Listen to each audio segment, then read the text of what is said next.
sí vamos a charlar con esta gran profesional que ya nos está acompañando aquí en el living de ATP. Ella es María Virginia Borges, licenciada en nutrición, con quien vamos a estar charlando de un tema muy particular que tiene que ver con el desperdicio de alimentos. Aproximadamente 1.300 millones de toneladas de alimentos producidos para el consumo humano se pierden sin pandemia. En América Latina y el Caribe se desperdician 220 millones al año. Son cifras anuales y por eso vamos a estar charlando de qué significa y qué es lo que podemos hacer cada uno de nuestro lugar para poder revertir esta situación. ¿Cómo le va, licenciada? Muy bien, gracias por la invitación. Muy bien. ¿De qué charlamos y de qué hablamos cuando nos ocupamos del tema de desperdicio de alimentos? Bueno, por ahí hay que definir un poquito qué es pérdida y qué es desperdicio, que Bien. son dos cosas distintas. Son como dos momentos distintos.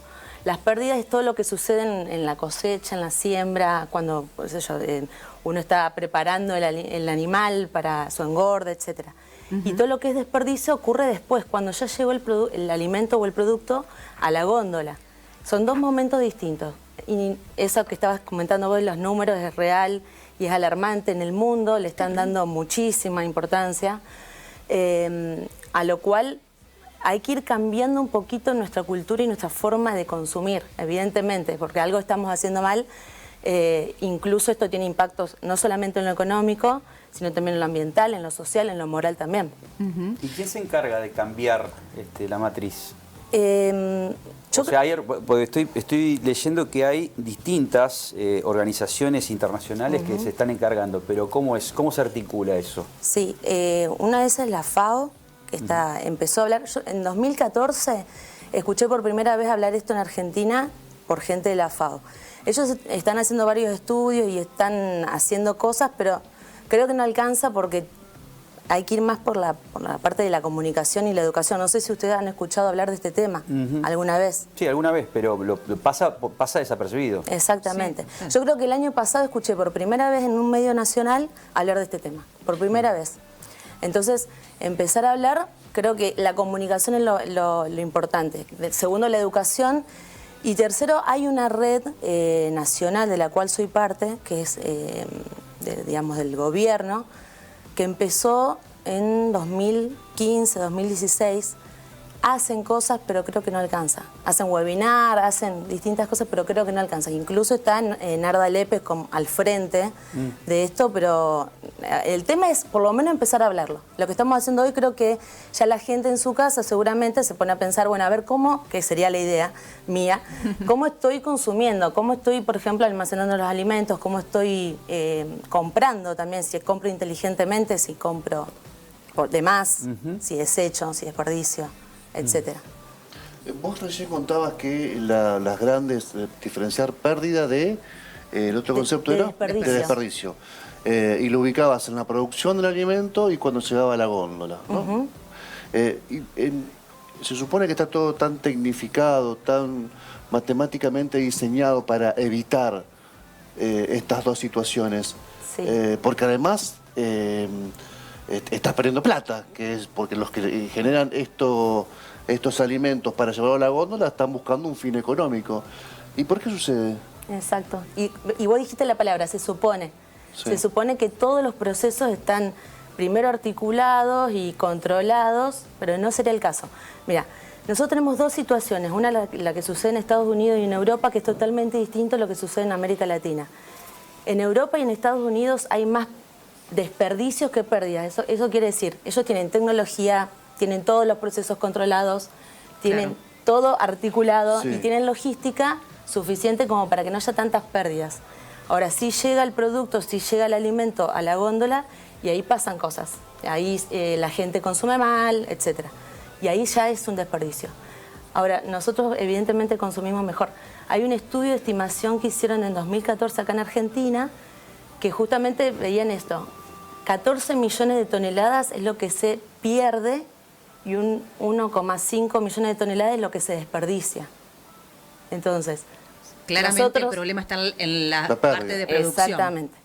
Claramente o sea, no tenemos en la campaña, en el engorde de ganado, el feedlot. En todo. O sea, no tenemos la tecnología que tiene Europa, que tiene Estados bueno, pero también Unidos. puede ser que por las sequías y por las inundaciones que se... Sí, pero eso gran ocurre parte... en el resto del mundo y también de alguna manera lo controlan. Hoy con la nanotecnología y las técnicas que hay controlan casi todo, digamos. Si hay sequías, si hay inundaciones, las cosechas pero lo que de pasa es alguna que estamos hablando de un país ideal donde aquí en la Argentina, digamos, nos enteramos que hay sequía, digamos, cuando baja el río Paraná, cuando empiezan todos los productores a quejarse por la sequía y después por las inundaciones, al toque, digamos. Termina una cosa, hay un impas y aparece otra, ¿no? Sí, quiero pensar que no es tan ideal, porque si ellos pueden hacerlo, se puede.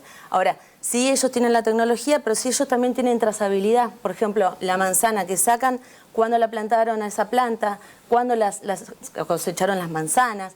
Todos esos procesos lo tienen súper controlados. El ejemplo más, nosotros no. un ejemplo concreto de desperdicio. Que se me ocurre el área de frutas y verduras, hortalizas. Sí, que lo debemos hacer todos en algún momento de nuestra vida, yo no tanto porque estoy en el tema, pero lo debemos hacer todo en nuestra casa. Por ejemplo, en mi estudio, yo hice un estudio acá en Santa Fe, y el ejemplo clásico fue la falta de rotación en los alimentos. Entonces me dicen, yo por ahí me olvido y voy y compro de nuevo, y cuando vuelvo ya tenía, entonces ya lo tiro, y así. Eso era lo clásico. Justo el año que yo hice ese estudio hubo muchos cortes de luz. Entonces también eso influyó en mucho desperdicio. Claro. Pero bueno, creo que principalmente lo que yo veo es que la gente por ahí no hace una compra inteligente. Se engancha en el 2x1 y compra porque total es más económico, por ejemplo, pero no piensa, bueno, después en qué lo puedo usar. Porque ahí está el tema. Está bárbaro. Comprá, aprovechá, compartí con otro, organizar la compra esa. Y si supongamos te sobra, tiene que haber técnicas, por ejemplo, de reciclado de alimentos, de cómo, ¿qué hacer? ¿Te sobró esto? Bueno, lo reutilizo. Eso lo hacían nuestras abuelas. Sí, nuestras madres, sí. Que eso sobraba manzana y hacían compota, hacían un subproducto de un producto. Bueno, también se leyó eso en el mercado, porque se descomponía la zanahoria, la lechuga y el repollo, y alguien pensó en la bolsita de ensalada. O, no sé... Como la Ziploc. Exacto, o tenía eternamente la cebolla y alguien pensó, la cebolla, la papa o cualquier hortaliza, alguien pensó en vender el congelado. ¿Cómo lo ves esas alternativas? Son buenísimas, igual en casa uno lo puede hacer también. Uno es vago nomás. Claro, bueno, ahí está, ves que ahí la planificación. Yo te lo resumí. Ahí está el tema. Banana que se pudren en la heladera, negra. Claro, es que sí. Claro, y eso lo podemos evitar, por ejemplo, antes de que sucedan las cosas, cortarlas, frizarlas. Si casi todos tenemos freezer en casa, o refrigerador, entonces un tapercito, bolsita, ¿no? Porque es menos sustentable, digamos, pero hay toda una mirada ahora de la sustentabilidad totalmente distinta, y creo que ahora las nuevas generaciones vienen con otro chip, sí, totalmente, incluso. Totalmente. Porque nosotros yo me acuerdo que por ahí cuando hablaba de, che, pero qué bárbaro que está pasando esto, y me decían, mi papá, por ejemplo, me decía, no, pero la tecnología esto lo va a solucionar. Siempre otro lo iba a solucionar. Y le digo, no, esto tenemos que empezar a cambiarlo nosotros, ya, ahora. Que incluso todos los ambientalistas dicen, ya es tarde, ya lo que está pasando va a seguir pasando, va a seguir sucediendo y va a empeorar. Entonces, por eso recalco en esto de la comunicación y la educación. De este tema no se habla, por ejemplo, y es importante. Incluso mi estudio lo hice en restaurantes y hoteles donde la gente consume ahí de manera... No sé si ustedes, por ejemplo, piden lo que no consumen, lo que pidieron y no lo terminaron. Para llevar. Particularmente no. Si no es canje, capaz que lo pedimos. En canje me parece que hay una abundancia. Y sí, hay mucho el canje no te da la cara, ¿viste? Si es canje no te da la cara. ¿Qué pasa? No lo puedo creer. Bueno. Esto que vos estás diciendo es lo que yo agarré y no, pero es verdad, te da como cosa llevarte la Todos comida, ¿no? Los hombres me dijeron lo mismo. En mi estudio hice incluso la diferencia entre géneros. A ver qué pasaba con las mujeres y qué pasaba con las mujeres, los varones. Y las mujeres somos más de pedirlo. Bueno, ya está, lo llevo y después se lo doy a alguien, lo llevo y después lo como mañana. Sí. Se organizaba más la mujer. En cambio el hombre, no, esto está mal. ¿Qué es lo que no puede faltar? ¿Qué es lo que no puede faltar en la mesa del argentino? O sea, en cuanto a nutrición, porque hay mucha desnutrición, sobre todo enfocado en el norte provincial, por ejemplo, en el norte del país, pero hay mucha malnutrición. ¿Qué es lo que no puede faltar para nutrir a una persona y que tenga los índices mínimos, por lo menos, de lo que busca un nutricionista o una nutricionista? Bueno, primero el agua segura, eso no puede faltar en la mesa de ningún argentino, de ninguna persona en el mundo. ¿El agua segura qué es? El agua segura es que sea potable, que sea inocua. Nuestra agua, o sea, la de la provincia de Santa Fe, ¿qué tal es? No, la verdad que desconozco, la verdad no tengo ni idea. Dicen que la de acá de Santa Fe es muy buena, la de nuestra ciudad, pero no desconozco en el resto de la provincia. Pero es importante que haya agua segura. Segundo, que haya alimentos frescos, que son los más costosos por esto que estábamos hablando. Y que por ahí lo compro y si no lo utilicé bien, lo desperdicio. Y ya no solamente desperdicié, sino que desperdicié mi dinero. Y después las proteínas, porque lo que más hay es hidratos por ahí. Claro. Hidratos, llamemos fideo, arroz, papa. Sí. El guiso está presente incluso en el verano, en muchos hogares, y está bien, pero tiene que haber alimentos frescos y agua segura. ¿Qué pasó durante la pandemia con el tema de desperdicios de alimentos en Argentina? ¿Mejoramos la situación? ¿La empeoramos? Justo el día que van a decretar la pandemia, la cuarentena, perdón, hablamos de este tema en otro medio y estábamos debatiendo esto, qué tiene que haber en la heladera si voy a estar encerrado 15 días. En ese momento pensábamos 15 días. Claro. Sí. Y bueno, y entre eso explicaba esto que vos me preguntabas, ¿qué tiene que haber en la mesa? Bueno, en la heladera tiene que haber esto, tiene que haber alimentos frescos, tiene que haber agua segura, tiene que haber alguna carne, huevo y los hidratos. Y en la pandemia, la cuarentena, mucha gente se largó a cocinar más. Empezaron a cocinar más porque tenían más tiempo, estaban libres en su casa. Entonces, bueno, empezaron a buscar recetas, lo cual derivó un aumento de peso radical, diría yo, entre 3 y 7 kilos más o menos promedio de lo que yo estuve viendo. O sea, proteína, ¿cuál es la mejor proteína? Huevo. ¿El huevo? El huevo... O sea, porque hoy ir a comprar carne es un dolor de cabeza para muchas familias. Sí.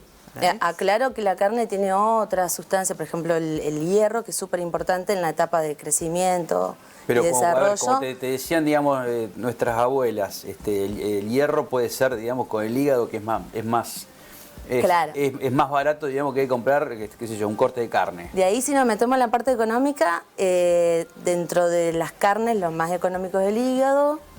Y hay un par de otros cortes, lo que pasa es que son muy grasos, no serían convenientes, pero el hígado, por ejemplo, es una buena opción. Pero el huevo no puede faltar. El huevo tiene que estar, no puede faltar. ¿Y después, frutas, verduras, y verduras que no sean papa, batata. Claro. Ir variando, que es lo que más cuesta. Yo cada vez que lo hablo, yo decía, no puede ser que haya gente que no lo quiera consumir. No, realmente es así. Cuesta muchísimo que la gente consuma alimentos frescos. Por esto que tan bien dijiste anteriormente. A la gente le cuesta prepararlos. No tiene ganas. Aparte mucho tenemos la ventaja de tener una verdulería o dos, a 100 metros, y podemos comprar, si queremos, una pera, una banana, y volver si queremos a las 2 horas o al otro día comprar lo mismo, y nos compramos 3 kilos de banana, 3 kilos de pera con a perder verdura, absolutamente toda, el 95% negra, se pierde. Digamos, podrida. Sí. En este sentido, ¿qué es comprar inteligentemente? Familia tipo, 4 personas, ¿cómo se organiza o qué es lo ideal para organizar, por ejemplo, por una semana? Por ejemplo. Lo ideal sería por semana hacer una lista y, por ejemplo, en el caso de los frescos, que, por ejemplo, la banana, ya comprar la media verde. Incluso yo a mis pacientes se las doy media así, cabito verde. Elegíla así. Casi todo que no esté pasadito, digamos, que esté más bien tirando a verde. Y después ir haciendo esta rotación que yo comentaba antes con respecto a lo que tenemos en la heladera y en la alacena.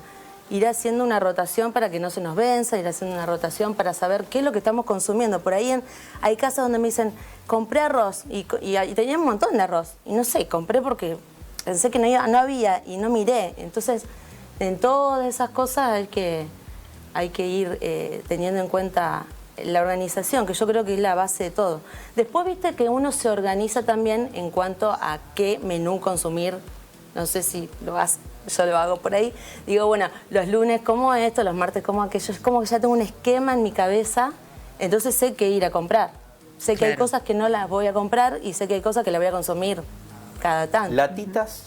Latita no sería una buena opción. ¿No? Pero para evitar el desperdicio sí, pero no sería una buena opción porque tiene mucho sodio. Bien. Y todo lo que venga en lata... La cerveza, por ejemplo, también. Rodrigo. La arveja puede ser. la arveja, el choclo, la jardinera. Pero viene- Famosa Sí, jardinera. La Me lo decía jardinera. si puede ser, una arvejita. Una cada tanto. Sí, puede ser, sí. Ya ahí se considera, la arveja tiene si es fresca es una verdura y si está en lata es una legumbre. Así que por ahí está bueno. Tiene menos para cambiarlo. calorías. El vino, la cerveza, el whisky, el gin tonic. Lo mejorcito sería el vino, tinto en lo posible. Segundo, la cerveza y tercero, los tragos. Porque ya, bueno, el bebidas verano, blancas. digamos, lleva esto, ¿no? No, sí, por supuesto, ¿no? claramente, es no que así, estemos nadie puede desconocerlo. No es que estemos pensando por... ¿En ese orden, María Virginia, o...? No sería Arrancar lo con ideal, pero la recomendación es esta. Pero vivimos en una ciudad que tenemos Cervecera. muy buena cerveza, así que inevitablemente dejarlo para el fin de semana sería la recomendación. Está bien. No todos los Pero días. más del vino o la cerveza. ¿Qué cosa? ¿El fin de semana? No, la nutricionista. Vinito Vinito. tinto bueno, en lo posible. Está bien, entonces. ¿Y en la semana con qué nos hidratamos? Que no sea agua. Ya sé que la respuesta es agua porque es lo más saludable. Vino, digamos. Y en la semana va a ser agua. Siempre, Sí, a ver, agua. el agua, hay gente que me dice, che, a mí me cuesta porque me Sí, cae sí, sí, pesada. total. ¿Y qué no te cae pesada? La cerveza. Bueno, entonces, claro. Entonces, no, hacer el esfuerzo. Es un hábito, de a poquito Sí, es lo verdad. vas adquiriendo. La recomendación siempre es que, bueno, acá como está el vasito que esté la botellita al lado de tu computadora, que esté la botellita en tu oficina, entonces no te tenés que parar y y tu cuerpo te lo va a ir pidiendo. Incluso también te vas a sentir mejor porque te da Sí, mucho es bienestar. Sé que estamos al límite, pero para los que sufrimos mucho el tema del picoteo y que tenemos un kilo de bizcocho y lo comemos en kilo de bizcocho, ¿qué hacemos? Frente al teclado, la computadora, el vasito de agua, ya lo dijiste, la botellita. Pero soy alma de gordo. ¿Algún cereal, alguna cosita así para...? Alguna cosa. para- ¿Alguien lo dijo por ahí? No, a ver, el tema del picoteo es que vos no registrás qué estás comiendo y cuánto estás comiendo. Eso es Por eso. primordial. Entonces también es otro hábito que habrás adquirido, que tenés que Sí, ir de pero alguna no puedo ir a manera. cero, Virginia. Te picoteo a 100%, full a cero, ¿me entendés? Muy Después lo difícil. hablamos en consultorio, Bueno. pero ¿Se puede? ¿Se puede? sí, claro que sí, claro que sí. Ya Bueno, está aquí el sí, canje. Es para un amigo que me estaba preguntando. No, pero es como dijo algún filósofo piamontés, digamos, es alma de gordo eso, pero bueno, después... Qué pena, se nos acabó el tiempo. Virginia, muchísimas gracias por habernos acompañado en estos momentos gracias a finales de ustedes. ATP, charlando de estos temas tan importantes también para todos los ciudadanos y las ciudadanas.